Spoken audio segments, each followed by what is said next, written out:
Hello guys, welcome back to our channel.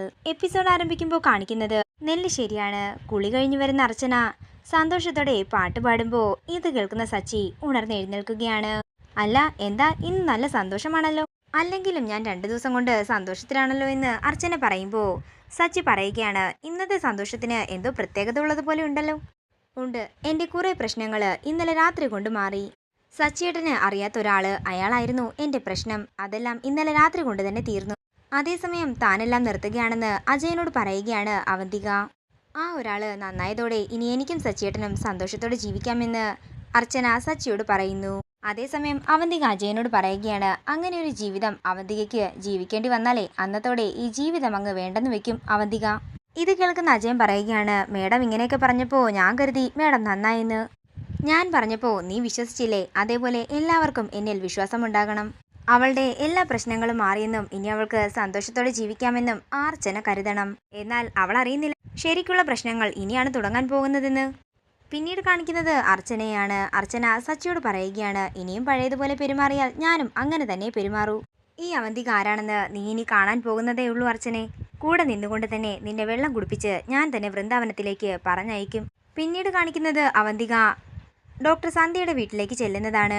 അതേസമയം അബ്ദുൽ ഖാദർ അങ്ങോട്ടേക്ക് വന്നിട്ട് ചോദിക്കുകയാണ്, എന്താ അവന്തികെ പതിവില്ലാത്തൊരു വിസിറ്റ്? ഭീഷണി വല്ലതും മുഴക്കാനാണോ വന്നത്? ഞാനിപ്പോൾ ഇവിടേക്ക് വന്നത് നിങ്ങളോട് 2 പേരോടും മാപ്പ് പറയാനാണ്. തുടർന്ന് തൻ്റെ തെറ്റുകളെല്ലാം ഏറ്റുപറഞ്ഞ് അവന്തിക 2 പേരോടുമായി മാപ്പ് ചോദിക്കുകയാണ്. താൻ സത്യത്തിൽ താൻ ചെയ്ത കാര്യങ്ങളെല്ലാം ഓർത്ത് പശ്ചാത്തപിക്കുന്നുണ്ടെങ്കിലേ ആദ്യം ചെന്ന് മാപ്പ് പറയേണ്ടിയിരുന്നത് അർച്ചനയോടാണ്. ഇത് കേൾക്കുന്ന അവന്തിക പറയുകയാണ്, ഞാൻ ആദ്യം എല്ലാ തെറ്റുകളും ഏറ്റുപറഞ്ഞ് മാപ്പ് ചോദിച്ചത് അർച്ചനയോട് തന്നെയാ. അർച്ചന എന്നെ പുറങ്കാലു കൊണ്ട് തൊഴിക്കുമെന്നാ ഞാൻ കരുതിയത്. പക്ഷേ അർച്ചന എന്നെ ചേർത്ത് പിടിച്ച് സമാധാനിപ്പിച്ചു. ഇത് കേൾക്കുന്ന സന്ധ്യയും അബ്ദുൽ ഖാദറും ഒരു ഞെട്ടലോടെ നിൽക്കുകയാണ്. അർച്ചന നിന്നോട് ക്ഷമിച്ചെങ്കിൽ പിന്നെ ഞങ്ങൾക്കും നിന്നോട് ക്ഷമിക്കാതിരിക്കാൻ സാധിക്കില്ലല്ലോ എന്ന് സന്ധ്യ പറയുമ്പോൾ അവന്തിക പറയുകയാണ്, നിങ്ങൾ പറഞ്ഞതൊക്കെ കേട്ടപ്പോൾ എനിക്ക് സന്തോഷമുണ്ട്. അങ്ങനെ അവന്തിക അവരോട് യാത്ര പറഞ്ഞിറങ്ങുമ്പോൾ അവന്തികയെ സംശയത്തോടെ നോക്കുകയാണ് അബ്ദുൽ ഖാദർ. പിന്നീട് കാണിക്കുന്നത് അബ്ദുൽ ഖാദർ അർച്ചനയെ വിളിക്കുന്നതാണ്. എന്താ ഡോക്ടർ, എന്താ കാര്യമെന്ന് അർച്ചന ചോദിക്കുമ്പോൾ ഇന്നിവിടെ അവന്തിക വന്നിട്ടുണ്ടായിരുന്നെന്ന് ഡോക്ടർ പറയുന്നു. ഞങ്ങളോട് മാപ്പ് പറഞ്ഞെന്ന് ഡോക്ടർ പറയുമ്പോൾ ഇന്നലെ എന്നോടും പറഞ്ഞിരുന്നെന്ന് അർച്ചനയും പറയുന്നു. എന്നിട്ട് അർച്ചനയ്ക്ക് എന്ത് തോന്നി? ഒരു ദിവസം കൊണ്ട് അവന്തിക മാറിയെന്നോ?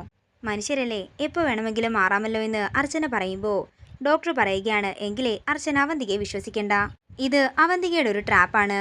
ഇത് കേൾക്കുന്ന അർച്ചന ഞെട്ടലോടെ നിൽക്കുകയാണ്. അതെന്താ ഡോക്ടർക്കിപ്പോൾ അങ്ങനെ തോന്നാനെന്ന് അർച്ചന ചോദിക്കുമ്പോൾ ഡോക്ടർ പറയുകയാണ്, അത് അവന്തികയുടെ വായിൽ നിന്നും വന്ന ഒരു വാചകം കൊണ്ട് തന്നെയാ. എന്താണെങ്കിലും ഞാൻ അർച്ചനയോട് വീണ്ടും പറയുകയാ, അവന്തികയെ എന്താണെങ്കിലും വിശ്വസിക്കരുത്. അവര് വേറെ എന്തോ മനസ്സിൽ കണ്ടിട്ടാണ് ഇപ്പോൾ ഈ മുഖം മൂടിയെടുത്ത് അണിഞ്ഞിരിക്കുന്നത്.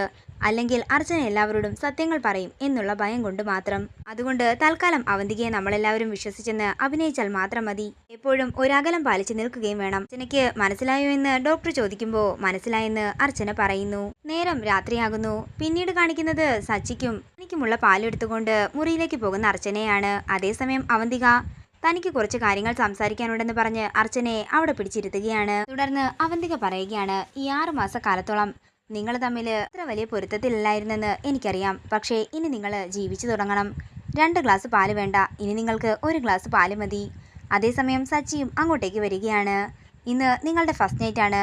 അത്രയും പറഞ്ഞുകൊണ്ട് അർച്ചന അവരെ നോക്കുമ്പോൾ സച്ചി മുറിയിലേക്ക് പോവുകയാണ്. എത്രയും പെട്ടെന്ന് ഞങ്ങളെല്ലാവരും ആഗ്രഹിച്ചതുപോലെ ഒരു പൊന്നോമനെ നിങ്ങൾ തരണമെന്ന് അവന്തിക പറയുമ്പോൾ പാലുമായിട്ട് അർച്ചന മുറിയിലേക്ക് പോകുന്നു. പിന്നീട് കാണിക്കുന്നത് മുറിയിലേക്ക് ചെല്ലുന്ന അർച്ചന ടെൻഷനോടെ ഇരിക്കുന്നതാണ്. ഇത് കാണുന്ന സച്ചി പറയുകയാണ്, എന്താടോ തൻ്റെ മുഖത്തൊരു ടെൻഷൻ? സത്യം പറഞ്ഞ ഏട്ടത്തി പറഞ്ഞതും ശരി തന്നെയല്ലേ? ഇപ്പൊ നമ്മുടെ ജീവിതത്തിലെ എല്ലാ പ്രശ്നങ്ങളും കഴിഞ്ഞിരിക്കുകയാണ്. ഇനി നമുക്ക് ഒരു കുഞ്ഞിനെ കുറിച്ചൊക്കെ ചിന്തിക്കാമല്ലോ. ഇത് കേൾക്കുന്ന അർച്ചന അവിടെ നിന്ന് എഴുന്നേറ്റ് മാറുമ്പോൾ സച്ചി ചോദിക്കുകയാണ്, എന്താടോ, എന്താ തൻ്റെ പ്രശ്നം? അത് പിന്നെ സച്ചിയേട്ടാ, എനിക്ക് വയ്യാണ്ടിരിക്കുകയാണ്. ഇടയ്ക്കിടയ്ക്ക് എനിക്ക് ബെഡിൽ നിന്നൊക്കെ എഴുന്നേൽക്കേണ്ടി വരും. അതുകൊണ്ട് ഞാനിന്ന് തറയിൽ കിടക്കാം. ഇത് കേൾക്കുന്ന സച്ചി അർച്ചനയുടെ കയ്യിൽ ബെഡ്ഷീറ്റ് വാങ്ങി മാറ്റി വെച്ചിട്ട് പറയുകയാണ്, ഈ സമയത്ത് താൻ എന്നിൽ നിന്നും അകന്നല്ല, എന്നോട് ചേർന്നാ കിടക്കേണ്ടത്. ഇത് കേൾക്കുന്ന അർച്ചന സച്ചിയെ നോക്കുകയാണ്. ഇതോടുകൂടി ഇന്നത്തെ എപ്പിസോഡ് ഇവിടെ തീരുകയാണ്. വീഡിയോ ഇഷ്ടമായെങ്കിൽ മറക്കാതെ ലൈക്ക് ചെയ്യുക, ഷെയർ ചെയ്യുക, കമന്റ് ചെയ്യുക. കൂടുതൽ സീരിയൽ അപ്ഡേറ്റ്സിനായി മറക്കാതെ സബ്സ്ക്രൈബ് ചെയ്യുക നയൻസ് ക്രിയേഷൻസ്.